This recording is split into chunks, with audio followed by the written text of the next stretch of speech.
Assalamualaikum warahmatullahi wabarakatuh. Saya dari kelompok 4 atas nama Andi Halid Zaki akan membawakan materi elektronika daya rangkaian penyulut. Baik dari kelompok 4 yang beranggotakan Muhammad Faik, Rizky Rani, Imran Subri, Muhammad Afif, dan Andi Halid Zaki, yaitu saya sendiri. Yaitu yang pertama, pengantar. Saklar elektronis tidak bisa nyala atau mati on off tanpa ada signal pemicu penyulut. Saklar elektronis menggunakan semikonduktor daya, dioda, SCR, BJT, MOSFET, dan sebagainya. SCR dapat digunakan sebagai saklar elektronis untuk sumber masukan AC maupun DC. BJT dan MOSFET dapat digunakan sebagai saklar elektronis untuk sumber masukan DC saja. Rangkaian pemicu atau penyulut digunakan untuk menyalakan SCR, BJT, atau MOSFET. Berikutnya pengertian rangkaian penyulut. Sebagaimana dijelaskan bahwa komponen semikonduktor daya seperti dioda, SCR, transistor, dan MOSFET yang digunakan dalam rangkaian elektronika daya dioperasikan sebagai saklar elektronis dalam kurung elektronik switching. Saklar elektronis memiliki sifat tidak akan dapat on atau off tanpa ada rangkaian luar yang dapat membangkitkan signal atau pulsa sebagai penyulut. Rangkaian luar yang dimaksud adalah rangkaian pemicu atau rangkaian penyulut triggering circuit. Dengan demikian, rangkaian pemicu atau penyulut merupakan rangkaian yang digunakan untuk meng-on-kan SCR, transistor, dan MOSFET. Metode penyulutan atau yang biasa dibilang triggering atau penyalaan firing adalah peristiwa mengkonduksikan tiristor. Metode penyulutan ini ada beberapa macam, di antaranya memberikan tegangan breakover. Jika tegangan yang diberikan kepada SCR melebihi rating tegangan breakdown, SCR akan diswitch dari keadaan tidak konduksi menjadi konduksi karena mengalami overlance breakdown. Hal ini dapat merusak SCB, laju perubahan tegangan. Apabila tegangan yang diberikan pada anoda lebih positif dari katoda, sambungan J2 pada struktur SCR akan dibias mundur dan pada sambungan akan terbentuk kapasitansi. Jika suatu tegangan diaplikasikan dengan tiba-tiba, arus pengisian akan mengalir dan cenderung mengkonduksikan komponen. Selanjutnya ada metode penyulutan temperatur. Jika temperatur naik, arus bocor pada sambungan yang dibias mundur akan naik pada temperatur yang tinggi, akan menyebabkan SCR konduksi. Cahaya, aksi turn on karena pengaruh cahaya diperoleh karena radiasi komponen. Ini dapat digunakan bergantian dengan penyulutan gate. Penyulutan semacam ini mungkin diaplikasikan di mana rangkaian memerlukan tangkapan cahaya atau isolasi secara kelistrikan antara sinyal penyulut dan beban. Penyulutan gate ini adalah metode yang paling umum digunakan untuk mengkonduksi tiristor. Penyulutan gate memerlukan penguatan penyulutan yang tinggi yang merupakan perbandingan arus anoda dan arus gate, sehingga pengaturan hanya akan menggunakan daya yang rendah. Jika arus gate yang diberikan pada komponen diperbesar, tegangan breakover SCR akan turun sehingga memungkinkan SCR konduksi pada tegangan rendah. Selanjutnya, komponen rangkaian penyulut. Baterai menyediakan sumber listrik untuk sistem pengapian. Ini biasanya berupa baterai aki pada kendaraan bermotor. Saklar pengapian. Saklar ini digunakan untuk menghidupkan dan mematikan mesin. Ketika saklar diaktifkan, listrik dari baterai mengalir ke bagian-bagian lain sistem pengapian. Koil pengapian. Koil adalah transformator yang mengubah tegangan rendah dari baterai menjadi tegangan tinggi yang dibutuhkan untuk menciptakan percikan. Distributor. Di sistem penyulut konvensional, distributor mengatur distribusi percikan listrik ke masing-masing silinder mesin dalam urutan yang benar. Busi adalah komponen yang menciptakan percikan listrik di dalam ruang bakar silinder mesin. Percikan ini membakar campuran bahan bakar dan udara. Selanjutnya, komponen rangkaian penyulut. Kabel pengapian menghubungkan koil dengan busi, mengirimkan listrik tinggi dari koil ke busi. Sensor posisi pergeseran. Pada beberapa sistem modern, sensor ini digunakan untuk mengukur posisi poros engkol dan mengontrol waktu pengapian secara lebih akurat. Modul pengapian. Modul ini mengatur waktu pengapian dan mengontrol operasi sistem pengapian. Pada kendaraan modern ini sering terintegrasi dengan unit control mesin atau yang biasa dibilang ECO. Baik, saya akan melanjutkan materi kepada teman kelompok saya. Pengaplikasian rangkaian penyulut. Rangkaian penyulut atau sistem pengapian memiliki berbagai pengaplikasian utama, terutama dalam mesin pembakaran dalam seperti kendaraan bermotor, mesin industri, dan beberapa peralatan lainnya. Berikut adalah beberapa pengaplikasian utama rangkaian penyulut. 1. Kendaraan bermotor. Penggunaan paling umum dari rangkaian penyulut adalah dalam keadaan kendaraan bermotor seperti mobil, sepeda motor, truk, dan lainnya.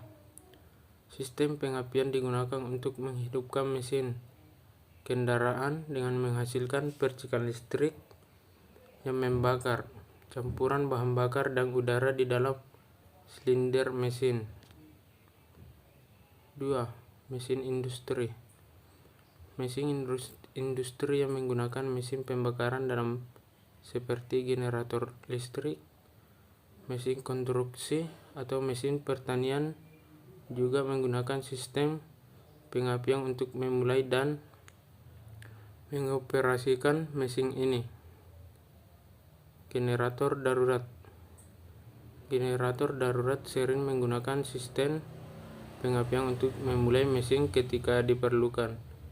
Ini penting dalam situasi darurat atau pemadam listrik. 2. Pengaplikasian rangkaian penyulut. Mesin kapal besar menggunakan sistem pengapian untuk menggerakkan mesin utama dan generator listrik yang ada di kapal. 2.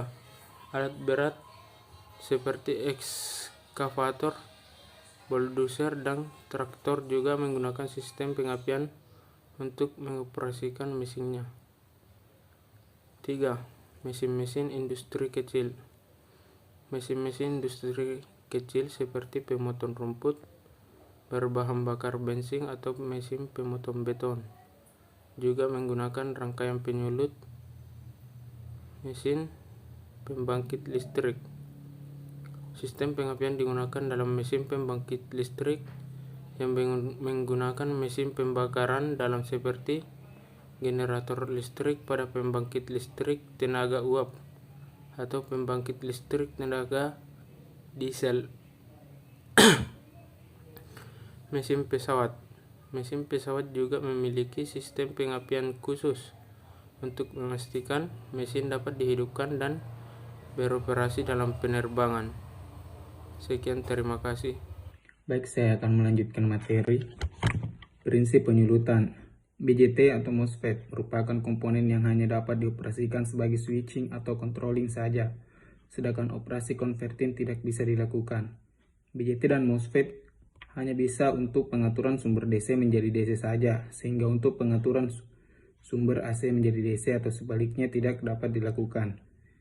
Jika BJT atau MOSFET dioperasikan sebagai switching, konfigurasi yang digunakan umumnya common CE dan common DS, di mana diberi arus basis BJT dan tegangan GS MOSFET. Prinsip penyulutan. SCR dapat berfungsi sebagai switching, controlling, maupun converting. SCR dapat berguna konversi sumber DC menjadi DC dan AC menjadi DC ataupun sebaliknya. SCR dioperasikan sebagai switching dengan cara memberi signal arus pada gate. Berikut adalah gambar dari prinsip penyulutan SCR. Berikutnya karakteristik penyulutan SCR. Teman-teman dapat melihat beberapa gambar dari karakteristik penyulutan SCR sebagai berikut. Adapun rangkaian penyulutan SCR. Pertama itu ada rangkaian pemicu dan rangkaian ekuivalen pemicu. Untuk rangkaian pemicu trafo pulsa, teman-teman dapat melihat gambar dari rangkaian penyulutan SCR ini. Saya akan melanjutkan materi rangkaian penyulut. Sekarang sudah di jenis rangkaian penyulutan. Rangkaian penyulutan ditinjau dari proses pembentukan tegangan picu. Adapun proses sifat komponen pasif resistor kapasitor. Kemudian proses elektromagnetis dengan trafo pulsa. Adapun proses optocoupler. Kemudian jenis rangkaian penyulutan RP, RP resistansi, RP RC, RP dengan trafo pulsa, RP dengan TCA 785 atau PWM. Rangkaian penyulutan resistansi, ada sudut picu ditentukan dengan cara mengatur RV. Kemudian Rmin berfungsi pembatas arus gate. Adapun Rg berfungsi stabilisator tegangan gate agar tidak melebihi Vg max. Kemudian bisa dilihat rumus dari rangkaian penyulutan resistansi. Adapun gambar dari rangkaian penyulutan resistansi tersebut. Kemudian rangkaian penyulutan RC. Bisa dilihat gambar dari rangkaian penyulutan RC. Sudut picu ditentukan dengan cara mengatur RV 0 derajat sampai 180 derajat. Kemudian D1 berfungsi tegangan gate selalu plus. Kemudian D2 berfungsi pengisian C saat polaritas min agar tetap 0. Kemudian adapun rumus dari rangkaian penyulutan RC ini. Adapun gambar dari rangkaiannya. Kemudian rangkaian penyulutan RC juga seperti yang tadi. Adapun rangkaiannya yang cukup berbeda dari rangkaian penyulutan RC ini. Rumusnya juga sedikit berbeda dari yang tadi. Kemudian yang terakhir rangkaian penyulutan PWM. Pemicuan dengan PWM dilakukan dengan IC. Hasil lebih baik dan efisien. Gambarnya sebagai berikut. Ini adalah gambar rangkaian penyulutan PWM. Bisa dilihat sekilas terlihat cukup rumit. Namun ada juga salah satu gambar dari rangkaian penyulutan PWM. Baik, mungkin itu saja yang bisa saya sampaikan. Kurang lebihnya mohon dimaafkan. Wabillahi taufiq wal hidayah. Wassalamualaikum warahmatullahi wabarakatuh. Sekian dan terima kasih.